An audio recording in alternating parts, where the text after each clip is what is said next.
കഴിഞ്ഞ 3 വർഷമായിട്ട് ഞാൻ Pixel 5 ആണ് ഫോൺ യൂസ് ചെയ്തുകൊണ്ടിരിക്കുന്നത്. എൻ്റെ വീഡിയോ എടുക്കുന്നതും എൻ്റെ സ്ക്രിപ്റ്റും എൻ്റെ നോട്ട് പാഡും കാര്യങ്ങളൊക്കെ ഈ ഫോണാണ്. പ്രോപ്പർ ഫുൾ ഡാറ്റ ഇതാണെന്ന് പറയാം. അപ്പോൾ കഴിഞ്ഞ 3 മാസമായിട്ട് ഈ ഫോണ് ചെറിയ കംപ്ലയിൻറ്റ് വരാൻ തുടങ്ങി. ചാർജ് കയറുന്നില്ല, അതേപോലെ ഡിസ്പ്ലേക്ക് ലൈന് വരിക, അല്ലെങ്കിൽ ഡിസ്പ്ലേ ബൾജ് ആവുക, ഇങ്ങനത്തെ ഇഷ്യൂസൊക്കെ വരാൻ തുടങ്ങി. അപ്പോൾ ഒരിക്കലും എൻ്റെ മൈൻഡിൽ ഇത് സർവീസ് ചെയ്ത് റെഡിയാക്കാമെന്നുള്ളൊരു കൺസെപ്റ്റ് ഉണ്ടായിരുന്നില്ല. എൻ്റെ മൈൻഡിൽ എന്ന് വെച്ചാൽ പുതിയൊരു ഫോണെടുത്തോളം പോയിക്കോട്ടെ, എന്നിട്ട് പുതിയൊരു ഫോൺ എടുക്കാമെന്നായിരുന്നു. ഇതേപോലെ ഞാനൊരു വീഡിയോ എടുക്കുന്ന സമയത്ത് ഈ ഫോൺ എന്തായി, ഓഫായി. എൻ്റെ നോട്ടും കാര്യങ്ങളൊക്കെ ഇതിലായിരുന്നു, എൻ്റെ ഡാറ്റാസ്, ഫോട്ടോസ്, വീഡിയോസ് എല്ലാം ഇതിലായിരുന്നു. പിന്നെ എൻ്റെ മൈൻഡിൽ ഇങ്ങനെ തോട്ട് വരാണെന്ത്, എങ്ങനെയെങ്കിലും ഈ ഫോണൊന്ന് സർവീസ് ചെയ്തിട്ട് ഇതിൻ്റെ ഡാറ്റാസ് ഫുൾ എന്ത് ചെയ്യണം, എൻ്റെ പുതിയ ഫോണൊക്കെ കോപ്പി ചെയ്യുന്നുള്ളൊരു കൺസെപ്റ്റിൻ്റെ തലയിൽ തോന്നുകയാണ്.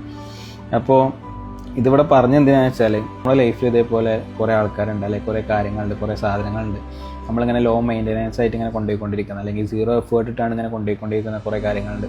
വൺസ് നമ്മുടെ ലൈഫിൽ നിന്ന് ഇത് പോയി കഴിഞ്ഞാൽ പിന്നെ അപ്പോഴാണ് നമ്മൾ ആലോചിക്കുന്നത്, ഇത് പോയല്ലോ, അല്ലെങ്കിൽ ഇത് എൻ്റെ ലൈഫിൽ നിന്ന് ഇല്ലാണ്ടായല്ലോ. ആ ഒരു ഗ്യാപ്പ് നമുക്ക് ഒരിക്കലും എന്ത് ചെയ്യാൻ പറ്റില്ല, വേറെ ആളെ കൊടുന്നിട്ടോ അല്ലെങ്കിൽ വേറെ സാധനം വെച്ചിട്ടോ നമുക്ക് ഫില്ല് ചെയ്യാൻ പറ്റില്ല.